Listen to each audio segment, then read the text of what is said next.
오늘 설교 말씀의 제목은 예루살렘 입성, 이 온유와 이 멍에의 길 말씀으로 우리 종려질 말씀 같이 한번 보도록 하겠습니다. 예수님께서 예루살렘에 입성하신 그 날을 그 절기로 이게 종려주일이라고 합니다. 예수님이 나귀 새끼를 타시고 많은 사람들이 종려 나무 가지를 들고 흔들면서 호산나 다윗의 자손이여, 호산나 다윗의 자손이여, 이 찬송했던 이 날을 기념하는 날이 바로 종려주일입니다.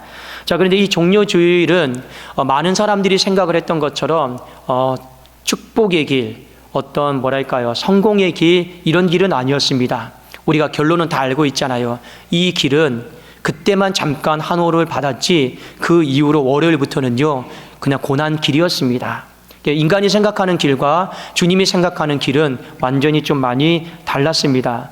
오늘 이 종려주일, 또 예루살렘에 입성하신 그 예수님의 모습을 보면서 우리도 이 십자가의 길을 동참하고 따라가는 것이 마땅할 터인데, 어떤 마음으로 이 십자가의 길을, 고난의 길을, 예루살렘 입성을 우리가 감당해야 될 것인가, 오늘 말씀을 통해 좀 한번 같이 볼 수 있으면 좋겠습니다. 여러분, 그 책을 읽다가 보면, 또 어떤 내용을 듣다가 보면 잘된 책, 잘된 글이 있어요. 그건 뭐냐면 서론만 보면요 그 본론과 결론이 어떻게 나올지 대충 알 수 있는 책이 있습니다.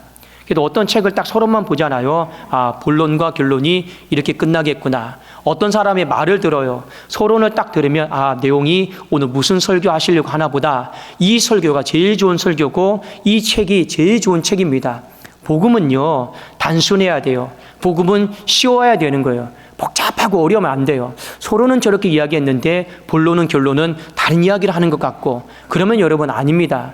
하나님께서 세상을 이처럼 사랑하사 독생자 예수 그리스도를 이 땅에 보내주셨습니다. 그게 서론이잖아요. 그러면 여러분 본론과 결론은 무엇입니까?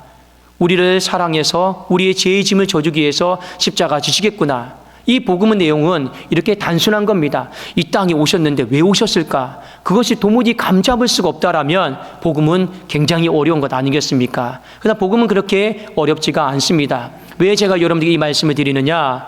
종려주일에 예루살렘에 입성하신 주님의 마음가짐이, 그 첫 단추가 어떠했는가를 알게 되면, 아, 주님이 이 남은 고난 주간을, 이 고난의 날을 이런 마음으로 감당하셨구나, 이런 마음으로 버티셨구나 하는 것을요 우리가 알 수 있게 되는 거예요. 무작정 예수님이 버티셨고 무작정 예수님이 고난을 받으셨고 이렇게 보시면 안 됩니다. 오늘 그래서 이 종려주일의 의미는 굉장히 중요한 거예요. 왜요? 이 예루살렘에 입성하신 첫 단추, 처음 마음을 분명하게 알 수가 있기 때문에 그렇습니다. 자, 핵심이 무엇이냐면 주님이 나귀 새끼를 타고 입성하셨다라는 거예요. 도대체 그 짐승이 나귀가 무엇이길래, 그 의미가 무엇이길래 이 종려주일의 의미와 이 고난의 의미와 무슨 상관이 있을까를 오늘 좀 말씀을 통해 좀 짚어드리도록 하겠습니다. 자, 마태복음 21장 5절을 봅시다. 시온 딸에게 이르기를 네 왕이 네게 임하나니 그는 겸손하여 나귀 곧 멍에 매는 짐승의 새끼를 탔도다 하라 하였느니라. 자, 주님이 나귀 새끼를 탔어요.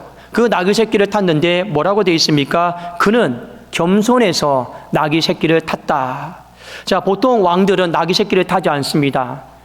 보통 왕들은, 승리하고 돌아온 왕들은 말을 타잖아요. 그런데 주님은 나귀 새끼를 타셨습니다. 왜 나귀 새끼를 타셨습니까? 그는 겸손해서 나귀 새끼를 탔다. 주님의 겸손하심과 이 나귀 새끼를요 주님은 성경은 엮어서 연관지어서 오늘 설명을 하고 있습니다. 자, 그러면 주님의 겸손함과 이 나귀와 무슨 상관이 있는가를 먼저 하나하나씩 좀 짚어드리도록 하겠습니다.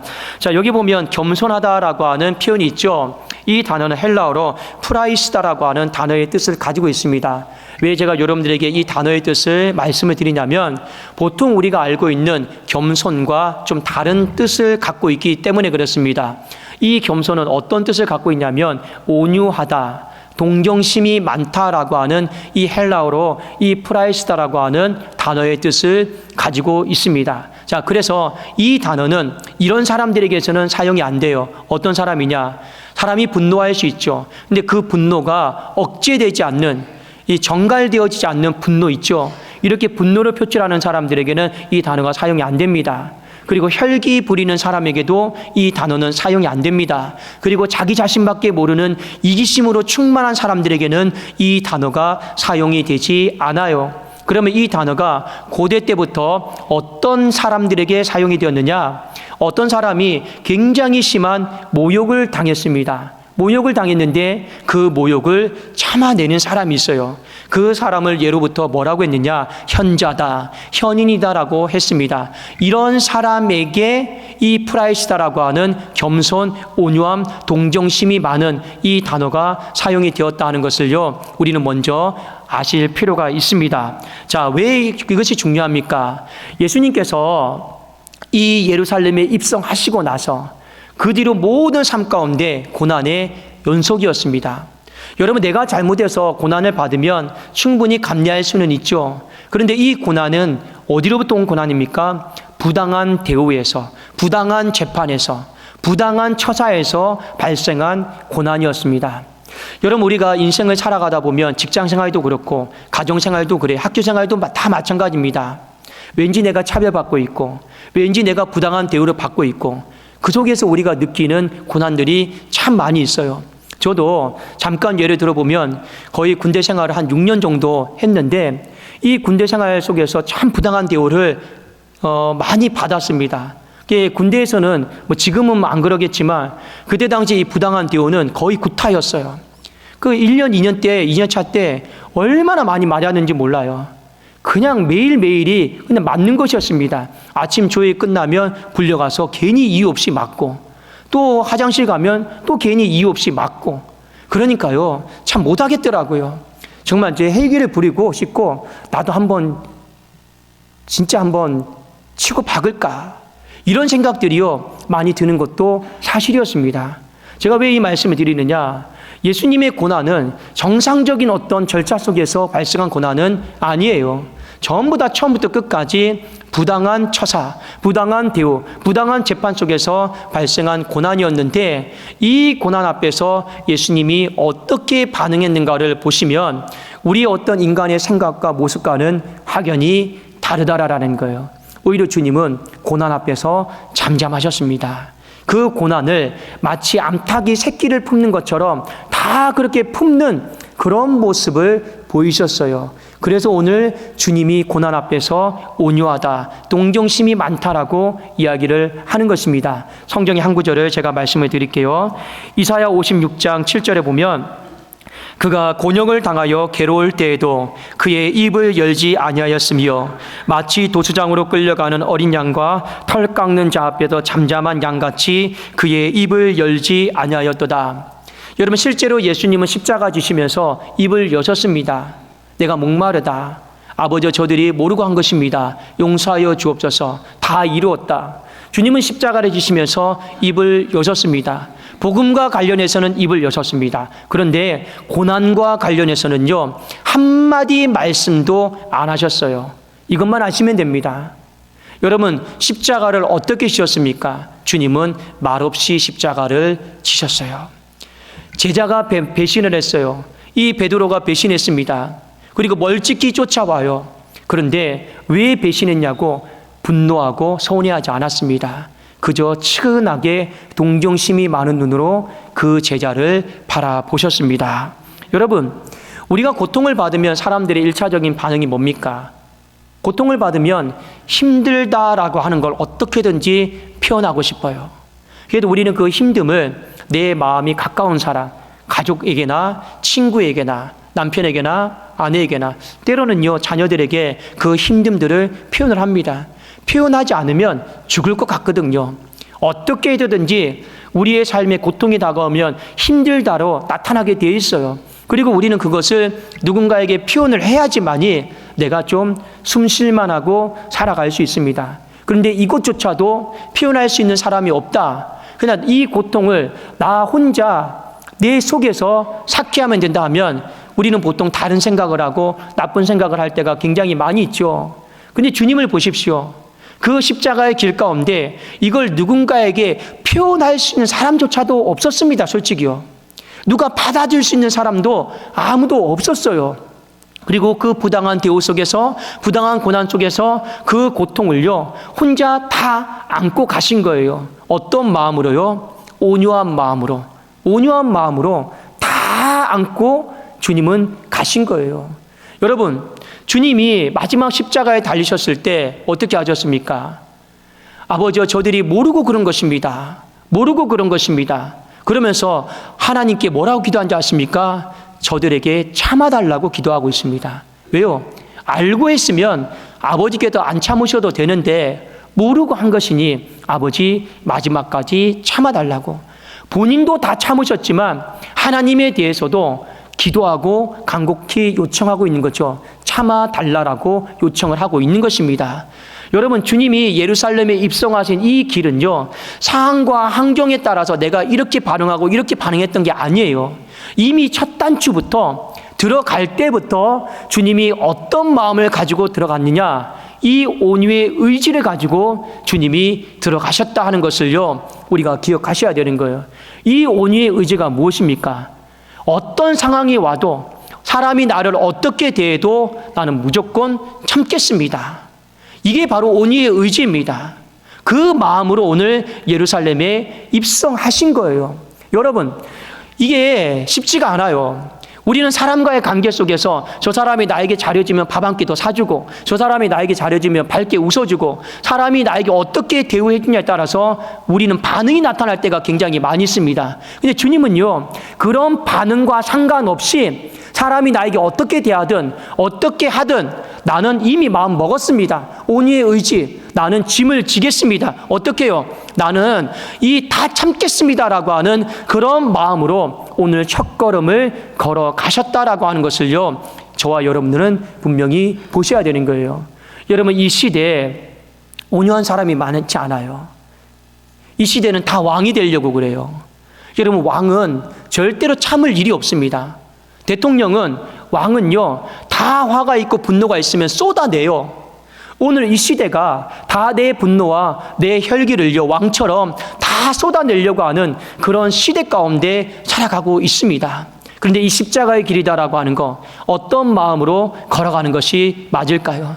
때로는 쏟아내지 못해도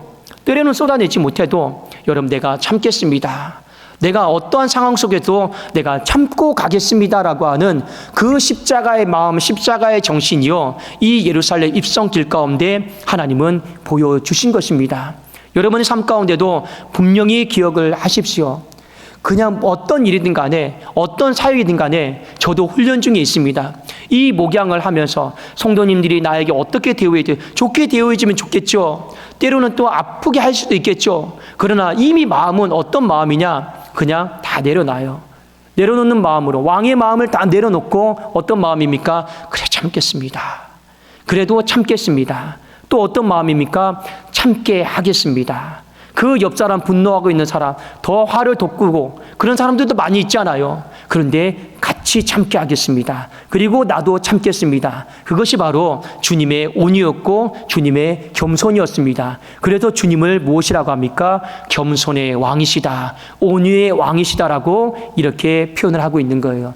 두 번째, 예수님께서 이 예루살렘 성을 들어가시면서 어떤 마음으로 첫 단추를 채웠을까? 자, 한번 우리 성경을 같이 한번 보겠습니다. 여러분, 그 마태복음 21장 5절에 보면 제가 다시 한번 읽어드릴게요. 시온 딸에게 이르기를 네 왕이 내게 임하나니 그는 겸손하여 뭘 탄다 했습니까? 낙인데 곧 멍에 매는 짐승의 새끼를 탔다.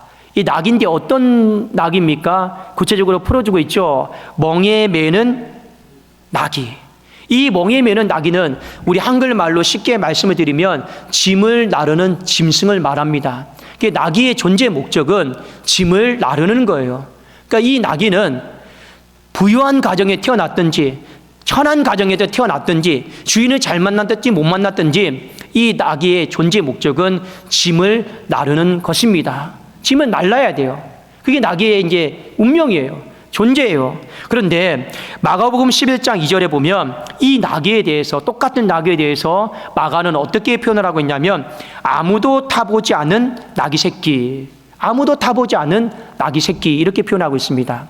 그러니까 이 말 뜻이 무엇이냐? 짐을 나르기는 날라야 돼요. 앞으로 한 번도 짐을 져본 적이 없어요. 그런데 그 짐은 아무도 타보지 않는 나귀 새끼는 무엇입니까? 어떤 사람도 한 번도 져보지 않는 그런 짐이다라고 하는 뜻입니다. 자, 여러분, 그러면 주님이 나귀 새끼를 탔다라고 하는 건 어떤 의미일까요? 주님은 오늘 거의 이 나귀 새끼와 이 본인을 동일시하고 있습니다. 그런데 주님이 예루살렘에 입성하시면서 십자가를 져요. 그 짐은 어떤 짐일까요? 어떤 짐일까요? 바로 죄의 짐이에요. 죄의 짐입니다. 근데 이 죄의 짐을 이 세상에 어떤 사람도 질 수 있는 짐이 아니었어요. 여러분이 부모님이 자녀를 아무리 사랑한다고 해도 자녀들의 죄의 짐까지 같이 져줄 수 있을까요? 못 져줍니다. 목자가 양을 아무리 사랑한다고 해도, 신부가 여러분 성도를 아무리 사랑한다고 해도 그 성도의 죄의 짐까지는 져줄 수가 없어요. 그건 개인이 져야 될 짐이에요. 근데 개인이 또 질 수도 없죠. 자, 그래서 그 어떤 사람도 이 죄의 짐을 질 수가 없어요. 그거 표현하고 싶은 거예요.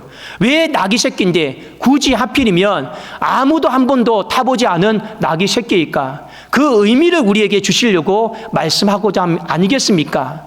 많은 사람들이 타본 나귀 새끼라면 주님이 지는 그 십자가의 짐은 다 똑같은 짐이라고 생각할 거예요. 그러나 절대로 주님이 지시는 그 죄의 짐은 사람이 질 수 있는 짐이 아니다라는 겁니다. 그래서 아무도 타보지 않는 나귀 새끼다라고 하는 이 부분을 성경의 기자는 강조하고 있어요. 그러면 그 죄의 짐은 얼마나 무거울까? 얼마나 감당해낼 수 있을까? 이 부분을 우리가 한번 살펴보기를 원하는데, 여러분, 예수님께서 십자가를 지시다가 많이 쓰러지셨습니다. 많이 넘어지셨습니다. 나이 33세에 십자가를 지신 거죠. 또 쓰러지고 또 넘어졌어요. 왜 여러분 쓰러지고 넘어졌습니까? 힘이 없어서요? 연약해서요? 약해서요? 약해서 무너진 것이 아닙니다. 힘이 없어서 넘어진 것이 아니에요. 그 죄의 짐이 너무 무거우니까 무너질 수밖에 없었던 거예요. 여러분이나 저나 이 사실은 분명히 아셔야 됩니다. 우리는 죄를 단순하게 생각하고 있고 죄를 대수롭지 않게 생각하고 있어요. 죄 지으면 회개하지, 죄 지으면 고치지. 그리고 그 죄의 세력이 우리의 인생 가운데 큰 파장과 영향력을 미친다라고 별로 생각하지 않습니다. 여러분 조심하십시오. 그 죄가요, 그 하나님이신 예수님도 주저앉게 만들어버렸어요. 그만큼 죄의 짐은요, 무섭고 어마어마하게 무겁다라고 하는 것을요, 저와 여러분이 분명히 아셔야 돼요. 무겁지만 주님은 어떻게 하셨습니까? 또 일어나시려고 했고, 무겁지만 또 어떻게 했습니까? 또 일어나려고 하셨습니다. 마치 사람이 나귀 새끼에게 짐을 채워요. 근데 나귀가 안 가요. 힘들다고. 그러면 주인은 어떻게 합니까? 채찍을 때려서라도, 어디서 요령 피우고 있냐고, 채찍을 때려서라도 다시 일으켜서 가게 만들잖아요. 근데 주님 스스로가 채찍을 치운 거예요. 본인 스스로에게 채찍질을 하신 거예요. 무겁지만, 쓰러졌지만 내가 다시 또 일어나서 아무도 져보지 않은 이 죄의 짐을 내가 지고 가야겠다, 이 마음으로 가신 거예요. 자, 그런데 오늘 이런 마음을 언제 주님이 가지셨냐라는 거예요. 십자가를 지시는 그 와중에 이런 마음을 가지신 게 아니에요. 이미 예루살렘에 입성할 때부터, 출발하기 전부터 이 마음을 가지셨어요. 어떤 마음요? 내가 모든 짐은 내가 다 져야겠다. 내가 모든 짐은 내가 다 져야겠다라고 하는, 그리고 끝까지 내가 져야겠다라고 하는 그 마음을요, 오늘 종려 주일 때 입성하기 전부터 주님이 나귀 새끼를 불러오면서 가지셨다라는 거예요. 여러분, 주님의 짐도 아닙니다. 상관없는 거예요. 그런데 주님이 내 짐으로 알고 다 지셨습니다. 왜요? 사랑하니까요. 사랑하면 이 짐 내 짐이 아니에요. 사랑하면 어떤 짐이 되는지 아십니까? 너의 짐이 내 짐이 되는 것입니다. 원리가 그래요. 그래도 이 주님이 이 짐을 가지고 끝까지 걸어가신 거는 바로 우리를 끝까지 사랑하겠다라고 하는 다른 표현 아니겠습니까? 제가 왜 이 부분이 참 감사하고 고마우냐? 제가 어릴 때부터 저희 아버지께서 저에게 한 2가지 정도 기에 닳도록 교육을 시킨 것이 있습니다. 첫 번째는 절대로 돈 거래하지 마라. 돈 빌려주지도 말고 돈 받지도 말고 절대 돈 거래하지 마라. 기에 닳도록 이 얘기를 하셨어요. 그래서 제가 결혼하면서 집사람에게 얘기했습니다. 여보, 우리 아버지가 나에게 거의 유언적으로 진짜 말씀을 하셨다. 그게 뭐냐? 돈 거래하지 마라. 혹시 당신 처가에 돈이 부족해도 나는 못 빌려준다. 제가 이 얘기까지 했어요. 그거 서로 약조하고 결혼했습니다. 워낙 저희 아버지가요, 거의 중학교 때부터 매일 저를 앉혀놓고요, 그 말씀을 하셨거든요. 아버지가 엄하시니까 말 잘 들어야 되잖아요. 이거 하나 있었고, 두 번째는 여러분 무엇이냐면, 우리 나이가 들어도 서로 우리 손 벌리지 말자. 이 말씀을 하셨습니다. 엄마 아빠도 나이가 들면 병들 것인데 절대로 너에게 손 벌리지 않을 것이다. 동시에 너도 네 인생은 네가 살아라. 절대 힘들다고 아버지 어머니에게 손 벌리지 마라. 그 내용인즉 네 짐은 네가 지고 내 짐은 내가 질 테니 서로의 짐에 대해서 손 벌리지 말라는 거예요. 이 짐에 대해서 아무튼 저희 가정은 남남입니다. 남남이에요. 그게 남남입니다. 근데 저는 먼저 지켜보고 있어요. 아버지가 언제 약해지시나? 아버지가 언제 약해지셔서 저에게 손을 내미나 안 내미나? 근데 여러분, 약해지셔도 제가 먼저 손을 내밀어야겠죠. 저는 그런 마음을 가지고는 있습니다. 그런데 틀린 말도 아니에요. 이 말세의 시대가 내 짐 하나 지기도 버거운 세상이에요. 내 짐 하나도 자녀들에게 피해 안 주면 그것도 잘 살고 있는 게 오늘 이 시대의 가치관이고 윤리고 논리 아니겠습니까? 그런데 주님은 본인 스스로도 감당이 안 되는 그 짐을 오늘 예루살렘 입성하기 전부터 사랑하기에 모든 짐들을 이 짐 내 짐 구분하지 않고 다 내 짐이다. 그 마음으로 그 마음을 가지시고 입성을 하신 거예요. 여러분, 이게 중요한 겁니다. 그분이 십자가를 지시다가 마음 바꾸신 게 아니에요. 이미 십자가 지시기 전부터 오늘 이 두 가지 마음을 가지셨습니다. 내가 다 참겠습니다. 사람들이 뭐라고 해도, 어떻게 반응해도, 어떻게 손가락질해도 내가 다 참겠습니다. 그리고 내가 참게 하는 사람이 되겠습니다. 그리고 또 무엇을 말씀하셨습니까? 내가 다 지겠습니다. 내가 다 지겠습니다. 사랑하는 마음으로 내가 다 지겠습니다. 이 마음으로 십자가의 길을 걸어가셨어요. 그것이 오늘 그는 겸손하여 나귀 새끼, 아직 한 번도 누구도 져보지 못한 멍에 그 나귀 새끼를 지신 분이다. 바로 그 의미 아니겠느냐라는 거예요. 여러분, 오늘 종료주일입니다. 핵심은 바로 나귀 새끼입니다. 그는 겸손하여 나귀 새끼를 타신 분임을 저와 여러분이 기억하시고, 여러분 이제 내일부터 고난주간이 시작이 되는데 한 걸음 한 걸음을요, 십자가의 길을 잘 따라가십시오. 우리가 지금은 십자가를 지지 못한 망정, 그래도 십자가의 길은 따라가야 되지 않겠느냐라는 거예요. 솔직히 다 참아주고 다 져주는 것이 쉬운 일이겠습니까? 내 힘과 능력으로는 솔직히 안 돼요.